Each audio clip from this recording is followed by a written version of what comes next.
로마서는 두 부분으로 나눌 수가 있는데요.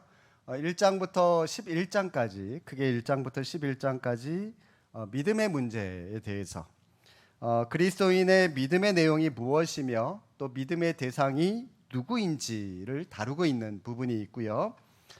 그리고 12장부터 16장까지는 실천의 문제입니다. 우리가 믿음대로 살아가야 되는데 어떻게 살아갈 것인가 라고 하는 것을 다루고 있습니다. 따라서 오늘 우리가 공부할 로마서 12장 전반부의 말씀은 우리가 그리스도인으로서 어떻게 살아가야 하는지를 다루는 전체적인 내용의 이 서론이라고 할 수가 있습니다. 예수 믿는 사람은 여러분 어떻게 살아가야 될까요? 서론에 딱 1절, 2절에 딱 두 구절로 요약을 해서 우리에게 말씀하고 있죠. 자, 오늘 본문의 내용을 한마디로 요약하면 이겁니다. 예배를 삶의 기준으로 삼고 살아가야 한다라고 하는 겁니다. 다른 것보다는 가장 중요한 건 예배라는 것이죠. 우리가 이 땅을 살아갑니다. 하나님 앞에서 또 많은 사람들 앞에서 살아가면서 우리가 하나님께 어떤 모습을 보여드렸을 때에 하나님께서 우리의 모습을 보시고 가장 기뻐하고 계실까요? 가장 기뻐하실까요? 물론 어떤 성도들은 이런 아침부터 주일에 일찍 나와서 주방에서 봉사하는 모습으로 하나님을 기쁘시게 해 드릴 수도 있습니다. 또 어떤 분들은 우리 마리아 찬양대처럼 이 찬양대로 하나님께 찬양하는 이런 봉사의 모습으로 하나님을 기쁘시게 할 수도 있고, 또 어떤 분들은 주일학교 교사로, 어떤 분들은 또 예배 안내자로, 또 차량 주차 봉사로, 또 방송실에서 여러 다양한 모습으로 하나님을 기쁘시게 할 수 있습니다. 그런데 여러분, 이 질문에 대한 가장 정확한 대답은 뭐니 해도 예배 드릴 때, 우리가 하나님 앞에 예배 드릴 때 하나님께서 우리의 모습을 가장 기뻐하신다라고 하는 사실입니다. 왜냐하면 하나님께서 우리를 만드신 목적이 찬양 받으시기 위해서, 예배를 받으시기 위해서 우리를 만드셨는데 그 뜻에 가장 부합된 모습이 바로 예배이기 때문에 그렇죠. 그래서 사람은 예배 드릴 때 가장 인간성이 잘 드러나게 되고요, 하나님의 형상으로 회복되게 되고 또 가장 능력 있는 모습으로 변화될 수 있는 겁니다. 그래서 흔히들 그러죠. 예배에서 승리하는 사람이 삶에서도 승리하는 사람이다라고 하는 것이죠. 그래서 이거 맛보라고 153 예배 회복 캠페인 지금 벌이고 있는 거거든요. 여러분, 예배 중심, 또 이 말씀 중심, 그리고 교회 중심으로 우리의 믿음이 다시 한번 회복되는 은혜가 있기를 바랍니다. 이스라엘 백성들이 출애굽에서 가나안 땅으로 행군할 때에 많은 진영들이 한꺼번에 움직이는데, 여러분, 이 동서남북으로 해서 각 3개 지파씩 사면으로 삥 둘러쌌습니다. 그렇게 행진을 하고요. 그리고 그 진영 한가운데 뭐가 있었죠? 하나님께서 이스라엘 백성들을 만나 주시겠다라고 약속하신 성막이라고 하는 것이 이스라엘 정 한가운데 있었습니다. 여러분, 진영 딱 중간에 한가운데 성막이 있었다라고 하는 게 뭘 의미할까요? 그 성막을 이 진영이 삥 둘러쌌어요. 뭘 의미합니까? 하나님의 백성인 우리의 삶의 중심이 바로 하나님 중심, 예배 중심으로 살아야 된다라고 하는 것을 보여주고 있습니다.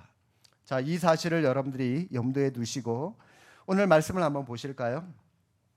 자, 다시 주보 중간에 그 GQS 부분 여러분들 피시고요, 함께 바로 질문 들어가서 한번 보시겠습니다. 1번 질문. 그리스도인은 자기 몸을 하나님이 기뻐하시는 거룩한 산 제물로 드리는 예배자입니다. 다시 괄호 1번. 자, 그리스도인은 어떻게 삶의 예배를 드릴 수 있습니까?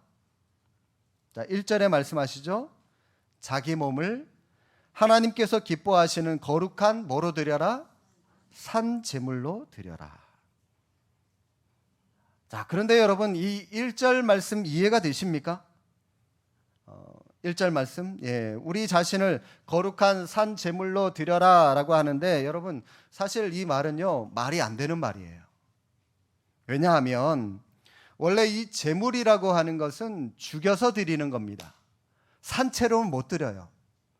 반드시 뭐 소가 되든 양이 되든 염소가 되든 비둘기가 되든 하나님 앞에 가지고 나오는 희생 제물이 되고자 하는 것은 반드시 죽여야 됩니다. 피를 다 뽑고 어떤 거는 또 각을 뜨고 반드시 죽여서 하나님께 드리는 게 바로 제물인데, 그런데 우리 자신을 이런 죽여서 드리는 제물로 드리되 어떤 제물로 드려라? 산 제물로 드려라. 여기서 산은 말 그대로 리빙, 살아있는 걸 말합니다. 살아있다라고 하는 이 말과요, 이 제물은 죽어있다라고 하는 말인데, 여러분 이거 살리라는 말인가요? 죽이라는 말인가요? 이거 같이 쓸 수 없는 말이라는 거죠. 그럼에도 불구하고 우리 주님은 우리 자신을 하나님 앞에 산 제물로, 살아있지만 죽어있는 제물로 드릴 것을 말씀하고 있는 겁니다. 무슨 말일까요, 이게? 원래 우리는 하나님 앞에서 제물로 원래는 죽어야 하는 사람들이에요. 원래는 죽어야 하는 존재들입니다. 그런데 지금 호흡하면서 버젓이 살아있거든요. 살아있는 우리가 어떻게 제물이 될 수 있습니까? 결국 우리는 살아있지만 우리 안에 죽어야 할 게 있다는 거죠. 뭐가 죽어야 될까요? 바로 이 말은 우리의 자아, 우리의 의, 정욕, 욕심, 이런 것들을 죽이라는 겁니다. 이것들을 죽이는 게 바로 예배라는 것이죠. 우리가 예배를 제대로 드리면 하나님 앞에서 죽음이라고 하는 것을 느끼게 됩니다. 우리 안에 모든 육적인 요소가 죽게 되고요, 자아가 죽고 그 대신 나의 자아가 죽음으로 내 안에 뭐가 살아나죠? 예수 그리스도, 내 안에 계신 예수 그리스도께서 살아나는 능력을 체험하게 되는 겁니다. 그분이 주시는 힘으로 살아가게 되는 겁니다. 나는 죽고 그리스도가 살아가는 것, 이것이 예배의 본질이다라고 하는 것이죠. 이것 때문에 여러분 우리가 예배 드리는 거예요. 2번입니다. 거룩한 예배자가 삶 속에서 지향해야 할 것과 지향해야 할 것. 자, 무엇이죠? 2절 말씀 참고하셔서요. 자, 그러면 먼저 지향해야 될 것. 뭘 해야 되죠?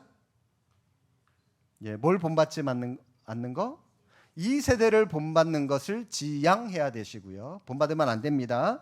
그리고 지향해야 하는 거는요, 뭐 마음을 새롭게 함으로 변화를 받아 어쩌고 저쩌고 하는데요, 중요한 거는 맨 끝에 있어요. 뭐 하라고요?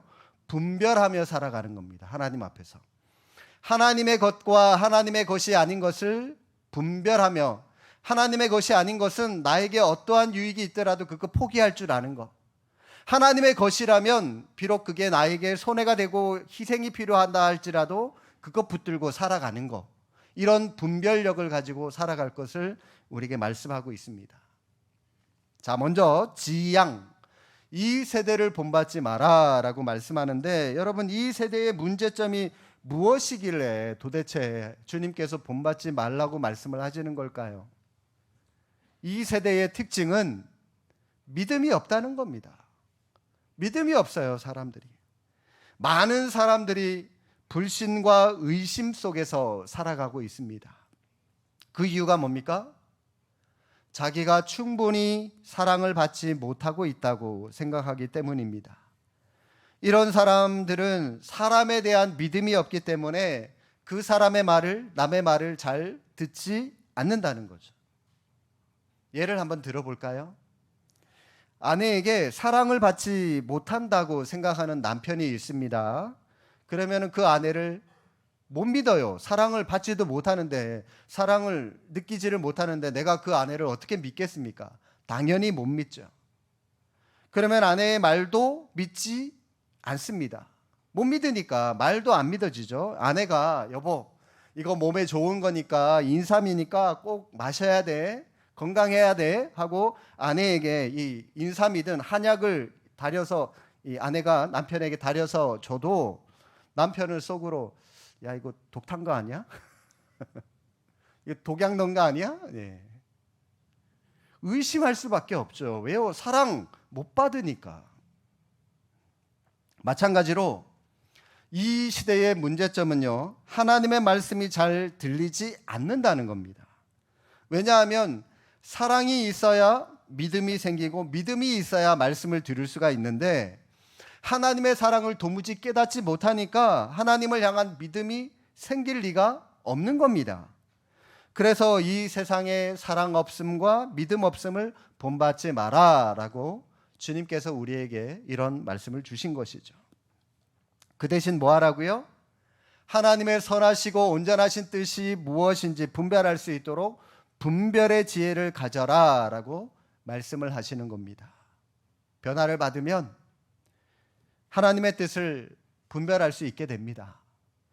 분별의 지혜를 갖게 되었다는 것은 쉽게 말하면 우리의 이 시야가 바뀌었다는 것이죠. 변화되었다라고 하는 것입니다. 이전에는 눈앞의 이익을 위해서 무슨 일이든 서슴지 않고 추구하면서 막 살았는데 이제는 선하시고 온전하신 하나님의 뜻대로 살려고 노력하는 사람으로 내가 바뀌었고요. 그렇게 살아가고자 몸부림치는 것, 이것이 바로 삶으로 드리는 예배자의 모습이다라고 하는 것입니다. 자, 나눔 1번입니다. 일상 속에서 생활의 요구를 거부하며 하나님의 뜻대로 사는 것이 우리가 마땅히 드려야 하는 예배입니다. 오늘날 우리가 본받지 말아야 할 시대 풍조, 또 반대로 따라야 할 하나님의 뜻 무엇인지 여러분 우리 신원들과 한번 나눠보시고요. 이 둘을 분별하는 기준, 방법이 있다면 뭐가 있는지도 한번 나눠보면 좋을 것 같습니다. 시간 관계상 넘어가고요. 바로 큰 2번 들어가겠습니다. 교회는 다양한 은사를 가진 사람들이 예수님 안에서 한 몸이 된 영적 유기체입니다. 1번, 교회의 구성원이 서로 가져야 할 태도 무엇이죠? 3절 말씀 참고해 보십시오. 마땅히 생각할 그 이상의 생각을 품지 말고 하나님께서 각 사람에게 나누어 주신 믿음의 분량대로 지혜롭게 생각해야 한다라고 말씀합니다. 자, 이게 바로 우리가 가져야 할 태도인데요. 자, 먼저 여러분, 마땅히 생각할 그 이상의 생각을 품지 마라. 이 말을 요즘 우리가 잘 쓰고 있는 흔한 표현으로 바꿔 말하면 주제 넘는 생각을 하지 마라, 이 말입니다. 주제 넘는 생각을 하지 마라. 그리고 마지막 끝에 지혜롭게 생각하라라고 하는 이 말은 건전하게 생각해라, 합리적으로 생각해라라고 하는 이 말입니다. 자, 따라서 교회 구성원인 우리가 가져야 할 태도는 자, 두 가지. 주제 넘은 생각을 하지 말고요, 건전한 생각, 합리적인 생각을 하면서 살아가는 것이 우리에게 필요하다는 겁니다.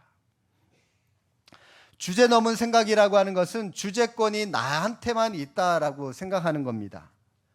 이런 생각을 품은 사람들의 말을 들어보면 항상 주어가 나예요. 내가 이거 했어, 내가 저거 했어, 내가 잘했지, 참 잘했지. 다 주어가 자기입니다. 그러나 하나님의 은혜를 받게 되면 우리는 말의 주어가 바뀌게 돼요.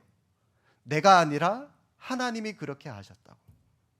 하나님의 뜻이 무엇인지를 말하게 되고요, 하나님의 공급하심에 대해서 서로 나누게 되는 겁니다. 모든 것의 뿌리를 하나님에게서 찾게 되는 것이죠. 이것이 바로 건전한 생각, 합리적인 생각을 가진 사람들의 특징입니다. 뿐만 아니라 여러분, 우리의 생각이 하나님의 생각과 다를 때에 자기 생각을 내려놓을 줄 아는 그런 부드러운 마음도 우리에게 필요하다라고 하는 겁니다. 자, 2번입니다. 괄호 교회 공동체 특징 무엇이죠?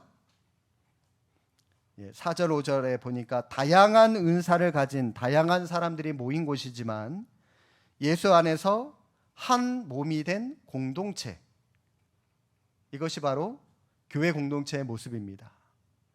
여러분, 우리는 다 달라요. 누구는 눈의 역할, 누구는 손의 역할, 누구는 팔 역할, 누구는 내장 역할, 귀 역할, 다 달라요. 그래서 이렇게 다 우리가 뭉쳐져야 이게 온전한 한 몸이 되는 겁니다.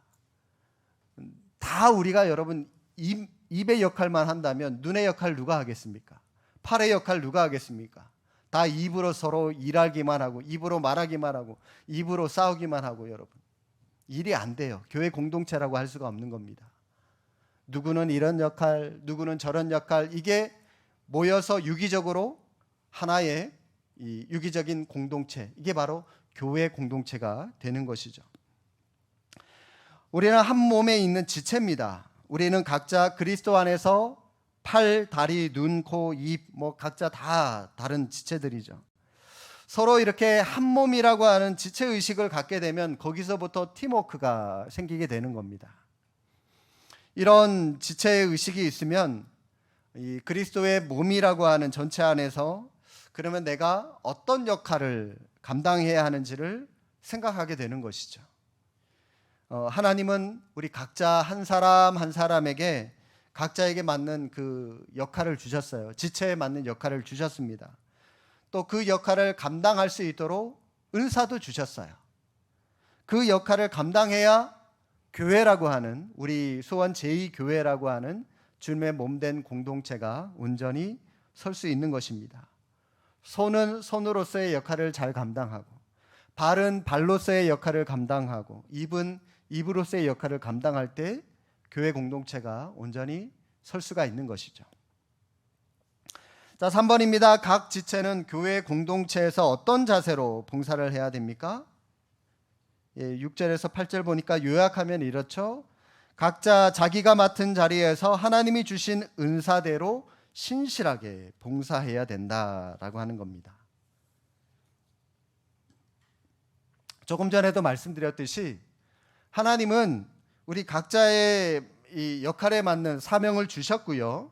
또 그 역할을 감당할 수 있도록 네가 알아서 해, 이게 아니라 그 역할에 맞는 은사라고 하는 것도 주셨습니다. 그 받은 은사를 가지고 신실하게 봉사하고 충성하는 모습이 우리에게 필요하다라고 하는 것이죠.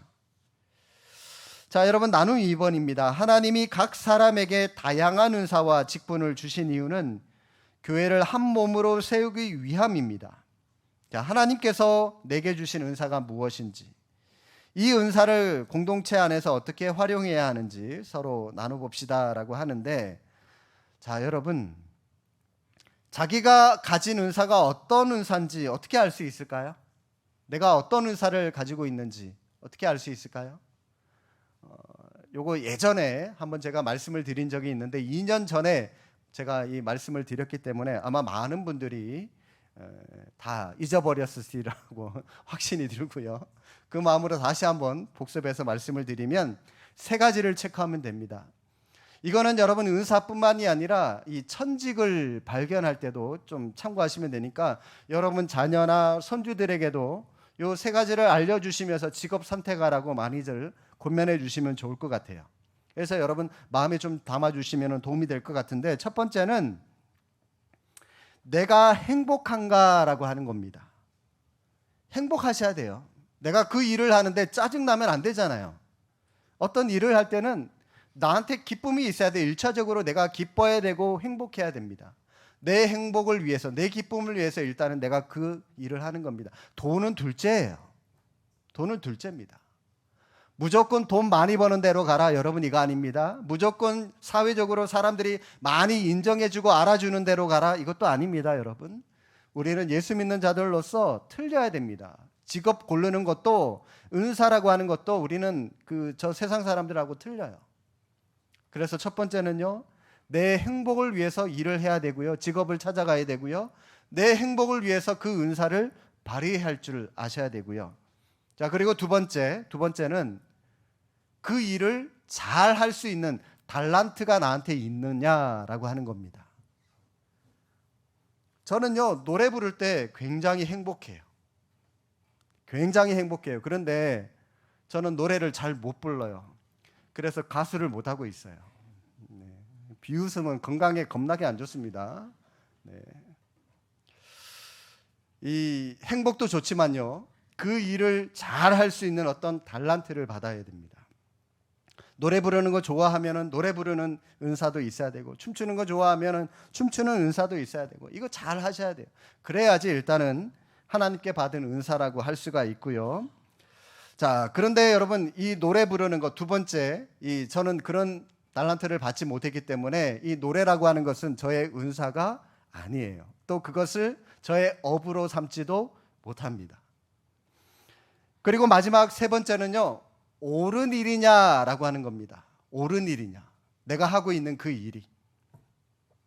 소매치기는요, 소매치기 할 때 굉장히 행복할 겁니다. 그렇죠? 예, 평상시에는 그냥 빈둥빈둥 놀다가 그냥 뭐 한번 어깨만 툭 부딪혀도 상대방 지갑이 내 호주머니에 들어와 있으니까 뭐 크게 일을 안 해도 금방 돈을 벌 수 있으니까 아마 소매치기는 소매치기 할 때 행복해 할 거예요. 그러니까 그 짓을 하죠. 그리고 소매치기는요, 두 번째, 은사도 갖고 있어요. 예, 웬만한 사람들 소매치기 잘 못합니다. 그렇죠? 이 기술이 있어야지 안 걸리고 소매치기 잘하잖아요. 은사도 있어요. 그런데 뭐가 충족이 안 되죠? 예, 세 번째, 옳은 일이 아니에요. 남의 눈에 피눈물 나게 만드는 일이니까 여러분 옳은 일이 아니에요. 그러니까 소매치기는 그 사람의 은사가 아니고 천직이 될 수 없다는 겁니다. 반드시 기억하십시오. 그 일을 할 때 내가 행복하냐? 두 번째, 그 일을 잘하는 달란트를 내가 받았느냐? 세 번째, 그 일을 통해서 나만 좋으면 뭐합니까? 다른 사람도 좋아야죠. 유익해야죠. 그래서 타인에게, 다른 사람들에게 옳은 일이냐, 유익이 되는 일이냐, 이걸 여러분들이 좀 체크하시면 좋을 것 같습니다. 이렇게 자신의 은사를 확인하고 그것으로 자신의 역할을 잘 감당해야 하는 것입니다. 받은 은사로 충성을 다할 때에 하나님께도 영광이 되고요, 또 우리 자신에게는 자기 만족도 되고 또 우리도 행복해질 수가 있게 되는 것이죠.